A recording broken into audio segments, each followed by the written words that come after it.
Hello and welcome back to Zeroville and our Zero to Hero Norland challenge. Now in the last episode, Sadibor started to have a little bit of a crisis and he is still having it. However, it should start to kind of be resolved in the next couple of days or so, hopefully mostly within this episode in particular. It looks like Grimless is getting attacked by a bandit. This shouldn't be too hard for him. He's just got a decent combat level, I believe. 5. But now he's being surrounded as well by a bunch of guards, so that should be just fun. And so one thing that I mentioned in the last episode was that that I believe that Grudges is the one that's trying to bribe Dwar. Now I'm not actually sure about this now because basically I was thinking gold, but I'm pretty sure that you bribe with rings.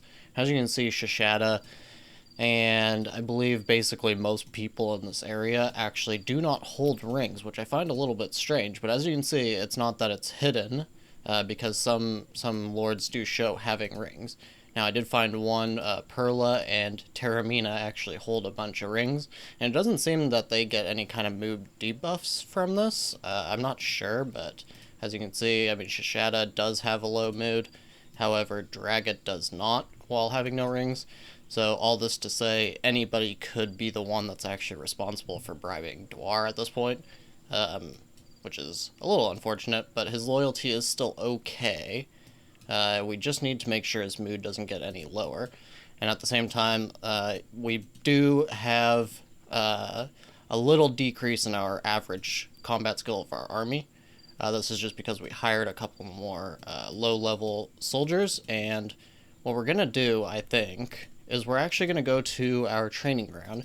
We're going to lower this to 10, because as you can see, this is a solid amount of people right here, 2, 4, 6 people that are already at level 10, and I think that is okay. We basically just want to raise our average as quick as possible, and I think the best way, I mean, we may even be better off dropping it down to 5. So basically only these guys will be training, and that would raise our average combat skill a lot faster because they will level up a lot faster.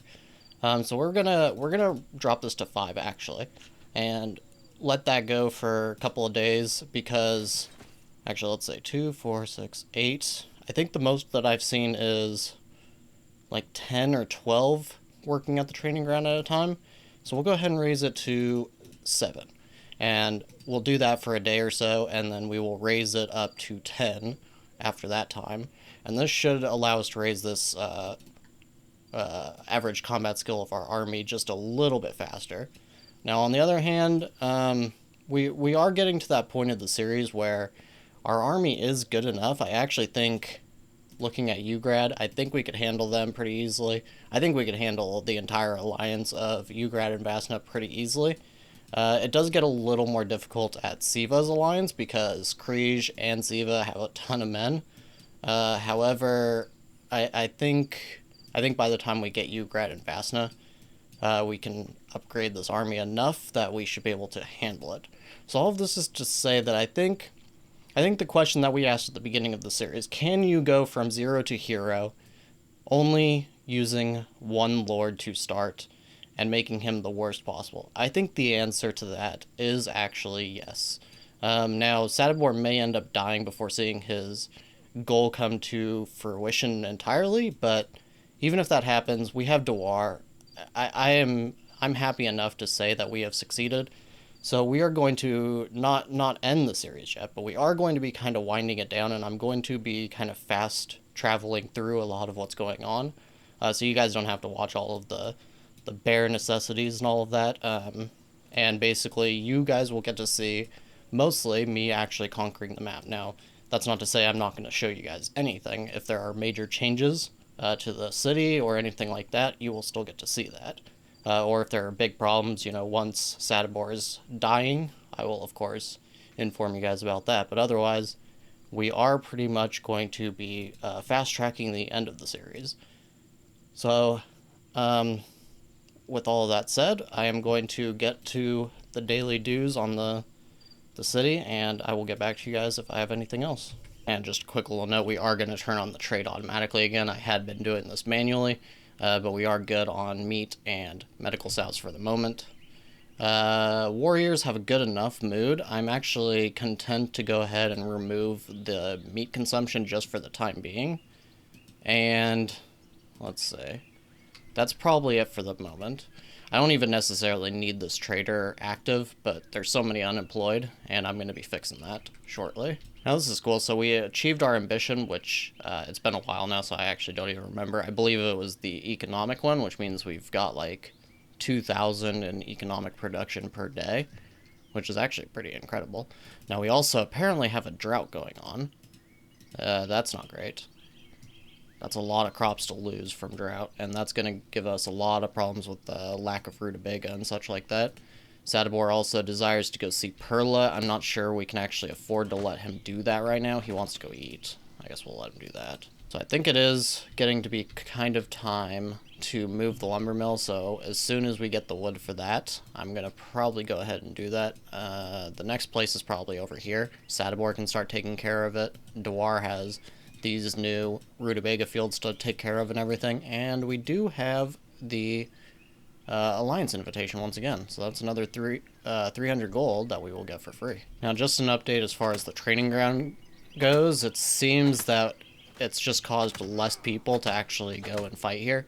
We're going to see what upping it to 10 will do, but if this doesn't cause more people to actually use the training ground at the same time, then we will probably just go ahead and bring it back up to 15.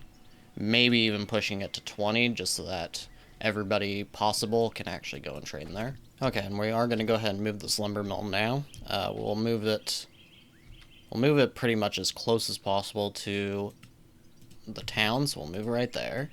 And we're going to go ahead and move, of course, our day patrol. I can go about right there, it looks like. Maybe a little bit farther up so it's not covering the lake so much. Something like that. And then we'll move it over to Sadibor, who's not really managing much things right now because I do have Dewar on a whole lot of this other stuff. And I may even move these over to Sadibor, but I think what I'm going to do, this hasn't gotten any production yet, that's fine. We're actually going to do an extra rutabaga field right here instead. And if possible, I'll try to build another one. That looks good. Okay, and Sadibor, he's currently eating, but as soon as he's done eating, I'm going to go ahead and send him to hang out with Perla. He is not doing too well right now. He is a little, just sad. He's Sadibor, so he is sad. Okay, so we are going to send him to take care of this alliance proposal now, and then we will send him straight over to Vasna as soon as he cancels the alliance, and he can hang out with Perla, take care of getting this free gold for us, which we are up to 4,000 again, which is quite good. We are losing peasants again, though, so we do have open jobs once again. It seems like it's getting pretty difficult, even if the mood is good, to actually have more than 70 peasants consistently. I'm not sure exactly what that's about. It says severe hunger, which yes, they are severely hungry because of no rutabaga. So that's definitely a part of it. But I mean, their mood is still good overall. It's not like they're starving and actually dying. I don't even know if starvation deaths are possible, but maybe. Alright, and the trader is here. We're gonna have to allow Dewar to take care of this. I don't really want to because he is much lower on trade skill than Sadibor is, but if Sadibor dies, then at some point we're gonna have Dewar improving his trade skill all the same, so it's not really a big deal. We're going to go ahead and buy rings. Definitely need to have some rings to improve Dewar's loyalty when necessary. We don't really need more paper at the moment. We don't really need any of this stuff, except I think we are going to start buying more maces. We want to have enough maces at all times. So this is 1,000 gold now.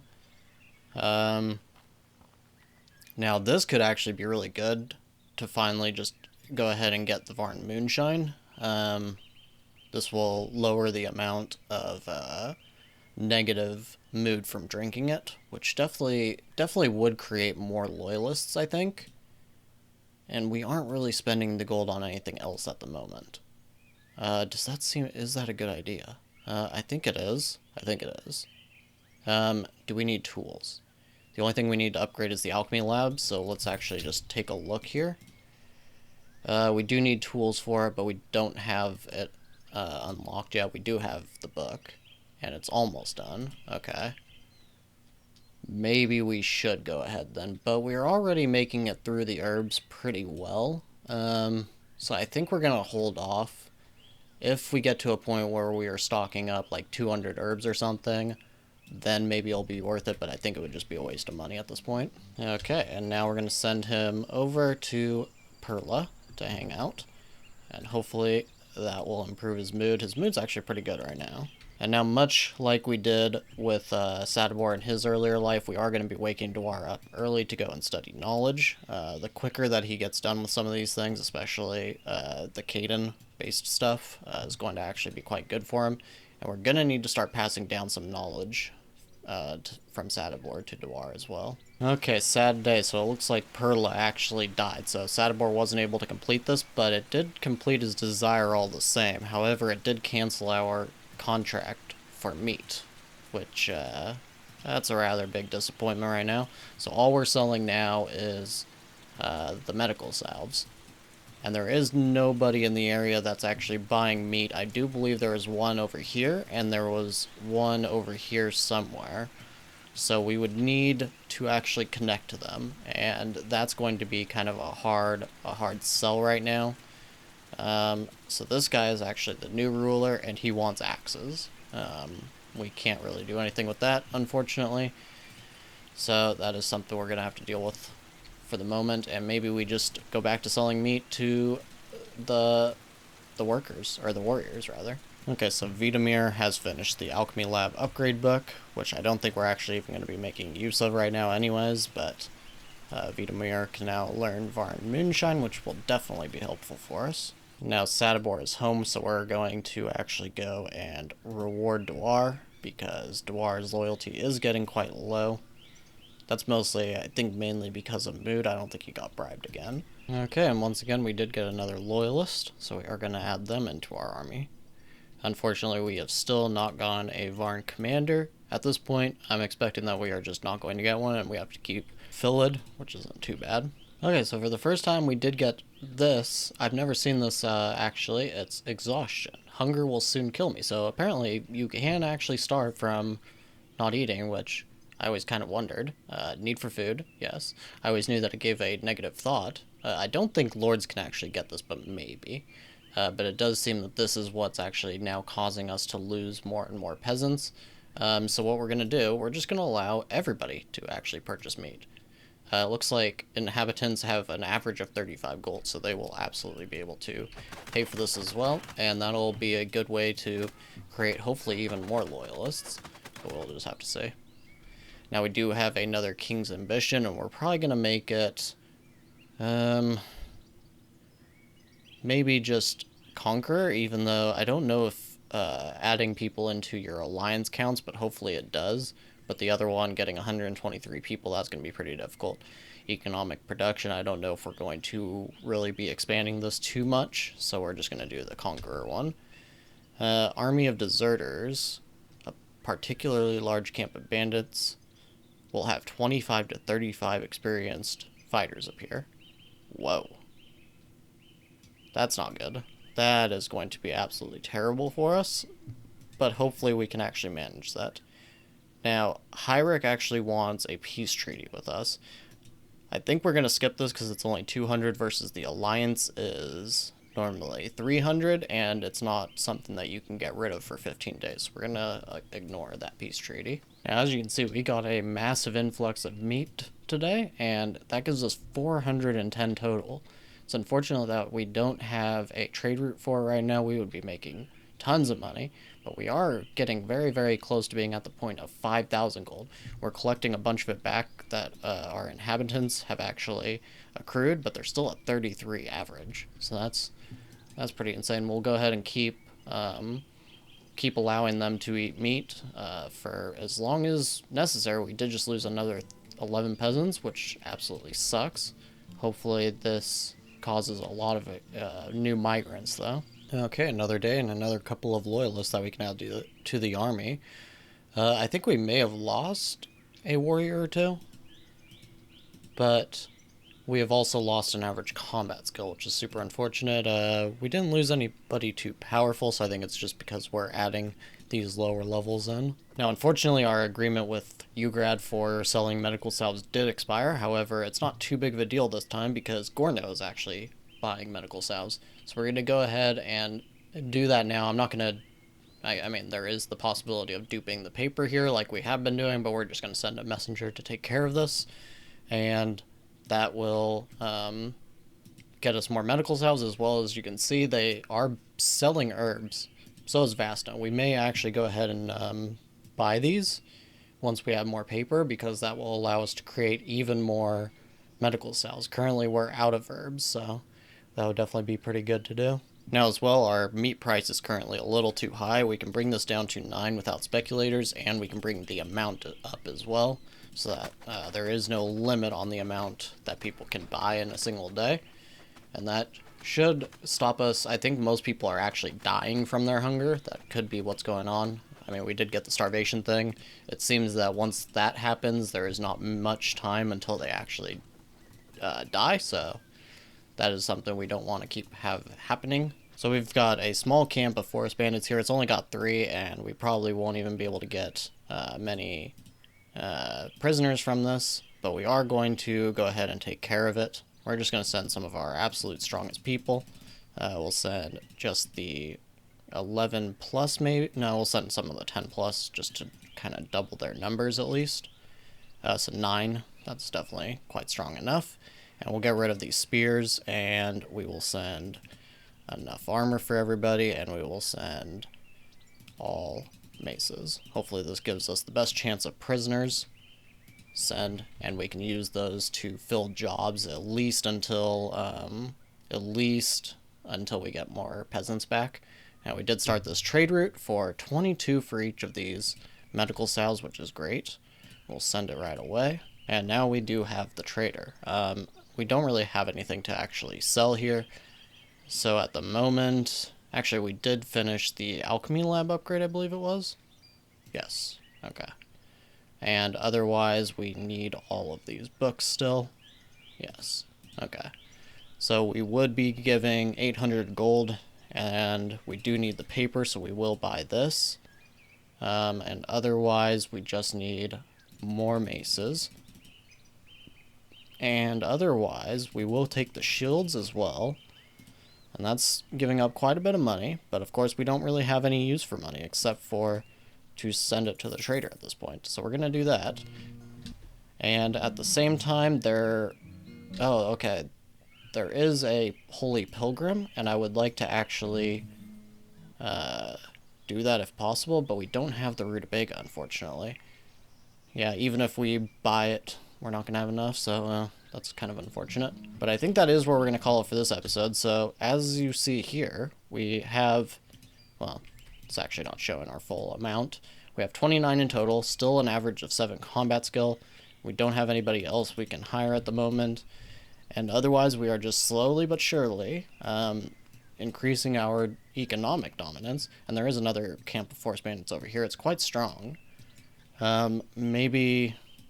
Is our army still in the city? Okay, we may actually go ahead and disband this and make a stronger army and go attack that first. So we'll take care of that before we end the episode. And we'll send basically everybody except just enough to keep training, and as well be able to defend, because there are a little bit of criminals. And we just need that many. We will send the spears just in case on this one. And go over here, and 14 of them. That is quite strong, but I think we should be okay. So we'll take care of that to start the next episode. And otherwise, that is going to be it for this one. So Sadibor is still alive. He's 65 years old. Dewar is sleeping right now. He's had some issues with his sleep, actually. And yeah, we are doing pretty good on meat and medical salves, which is, of course, our main export. So hopefully we will have enough money to continue to expand and create an even stronger army. But otherwise, I thank you very much for watching, and I'll see you next time.